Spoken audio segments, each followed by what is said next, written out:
ჩოხატაურისა და მისი მიმდებარე სოფლების მაცხოვრებლები განახლებული ნაგავსაყრელით ისარგებლებენ. ჩოხატაურში მუნიციპალური ნაგავსაყრელის კეთილმოწყობის სამუშაოები უკვე დასრულებულია. პროექტის ფარგლებში მოეწყო ობიექტის შიდა გზები, მოხდა ტერიტორიის შემოღობა და ელექტროფიკაცია. ნარჩენების საიზოლაციო ფენით გადაიფარა, ასევე დამონტაჟდა ნაგავსაყრელის მაჩვენებელი და ამკრძალავი ნიშნები.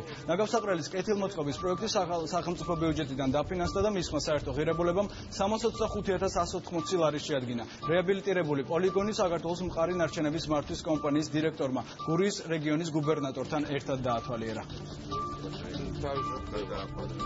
დღეს მდგომარეობით ეს ყველაფერი გამოსწორებულია, აქ ნარჩენები გადაიფარა საიზოლაციო ფენით, მოეწყო შიდა გზები, მომარაგებულია მიწის მარაგის შემდგომი ექსპლუატაციისთვის, რაც ყველაზე მთავარია მდინარის უბსის გასწვრივ მოეწყო ქვანაყარი ბერმა, ნაპირდაცვის სამუშაოები განხორციელდა. აქ იყო გაუსაძლისი მდგომარეობა, ნაგავსაყრელს გულისხმობ, თუმცა ფაქტიურად ნაგავის ზედაპირზე იყრებოდა, ხშირად იყო აალებაც და გამონაგებული ტოქსიკური გამონაბოლქვი. აქედან გამომდინარე ხელისუფლება მიიღო გადაწყვეტილება და მყარი ნარჩენების კომპანიამ მოეწყო თანამედროვე სტილის ნაგავსაყრელი.